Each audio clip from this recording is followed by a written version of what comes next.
कहीं ऐसा ना हो कि दिल्ली में लोग फ्रिज खोलते हुए डरने लगे। पिछले 9 महीने में दिल्ली में 3 अलग अलग फ्रिज, 3 लाशें उगल चुका है। इनमें से 2 फ्रिज से लाशों के टुकड़े मिले, जबकि तीसरे फ्रिज से मिली लाश के टुकड़े होने शायद अभी बाकी थे। सोचकर भी अजीब लगता है कि एक शख्स ठीक अपने सगाई वाले दिन अपनी गर्लफ्रेंड का कत्ल करता है और कत्ल करने के 24 घंटे के अंदर अंदर एक दूसरी लड़की के साथ फेरे लेता है। और ये सब कुछ तब होता है जब उसके घर से महज 700 मीटर की दूरी पर उसकी गर्लफ्रेंड की लाश एक फ्रिज में बंद रहती है।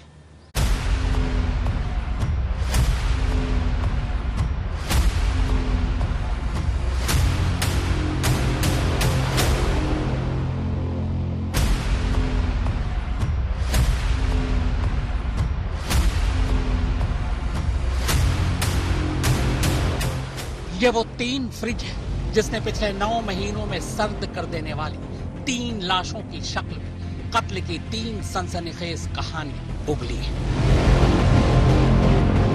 पहली 2 फ्रिज में जब 2 लाशें उगली तो कायदे से दोनों ही मामलों में कातिल को ये पता ही नहीं था कि कत्ल के बाद लाश को छुपाने का उसका ये तरीका कोई और चुरा रहा है। वजह ये थी कि जब फ्रिज से श्रद्धा की लाश की कहानी बाहर आई तब तारीख थी 14 नवंबर 2022। इसके बाद दूसरी बार जब फ्रिज का दरवाजा खुलने पर अंजन दास के कत्ल की कहानी सामने आई तब तारीख थी 28 नवंबर 2022। और अब तीसरी बार जब फ्रिज ने लाश उगली है तब वो तारीख थी 14 फरवरी 2023, यानी वैलेंटाइन डे। इस हिसाब से अगर देखें तो निकी यादव के कातिल को पहली 2 फ्रिज की कहानी अच्छी तरह मालूम थी। और यही ये सवाल उठता है कि क्या निकी की लाश ठिकाने लगाने का आइडिया उसे श्रद्धा और अंजन दास केस से आया? और क्या निकी का कातिल भी मौका मिलते ही लाश को ठिकाने लगाने के लिए लाश के टुकड़े करने वाला था? 9 महीने के अंदर 3 फ्रिज से बाहर आई ये 3 कहानियां 2 सवाल पूछ रही है। पहला, क्या क्राइम के आइडिया चुराए जाते हैं?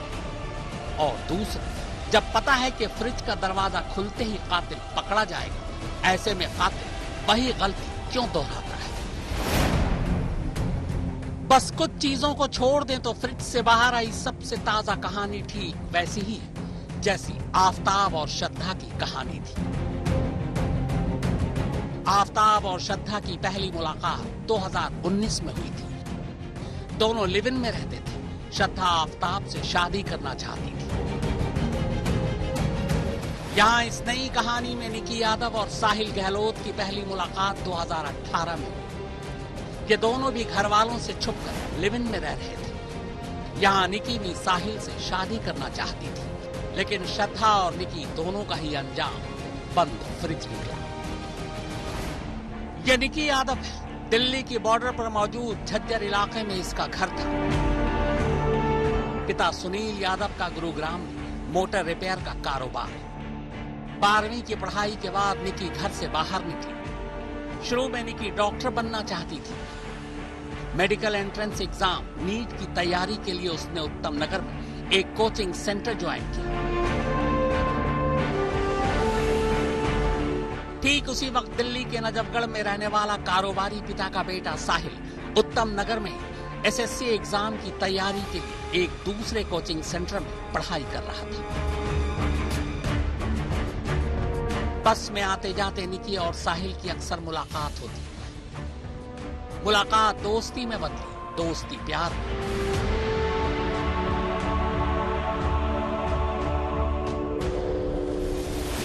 निकी नीट क्लियर नहीं कर पाई, उधर साहिल भी एसएससी एग्जाम पास नहीं कर पाए। लिहाजा साहिल अब ग्रेटर नोएडा में गलगोटिया कॉलेज में दाखिला ले लेता है। अब वो फार्मा की पढ़ाई कर रहा था। साहिल के पीछे पीछे निकी भी इसी कॉलेज में बीए इंग्लिश ऑनर्स में दाखिला ले लेती। चूंकि दोनों का घर ग्रेटर नोएडा से बहुत दूर था, लिहाजा दोनों ग्रेटर नोएडा में किराए के एक घर में लिव इन में रहना शुरू कर देते। इसी बीच कोरोना दस्तक दे देता है। दोनों अपने अपने घर लौट आते हैं। कोरोना खत्म होने के बाद निकी उत्तम नगर में बिंदापुर इलाके में किराए के घर में रहने लगती है, जबकि साहिल अब अपने घर में रह रहा था।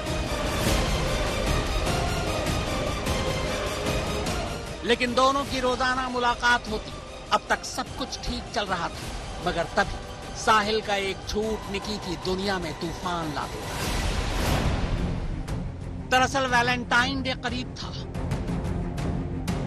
निकी साहिल के साथ गोवा में वैलेंटाइन डे मनाना चाहती थी। उसने टिकट तक बुक कर रखा था, मगर इधर साहिल की जिंदगी और घर में एक नई कहानी जन्म ले चुकी थी। साहिल के घर वालों ने साहिल का रिश्ता कहीं और तय कर दिया था। 9 फरवरी को सगाई थी, 10 फरवरी को शादी। साहिल ने अपने घर वालों को निकी के बारे में कुछ बताया ही नहीं था। उधर साहिल ने भी अपनी मंगनी और शादी की बात निकी से छुपाई हुई थी। साहिल के घर में शादी की तैयारियां जोरों शोर से जारी थी। सगाई की तारीख आ चुकी थी, 9 फरवरी। इत्तेफाक से ठीक 9 फरवरी को ही निकी को साहिल की सगाई और शादी का सच पता चल गया। वो इस धोखे से आग बबूला हो गई। उसने साहिल को फोन कर मिलने को कहा। वो चाहती थी कि साहिल उस रिश्ते को तोड़कर उससे शादी करे। यही बात करने के लिए उसने 9 फरवरी को साहिल से मिलने को कहा।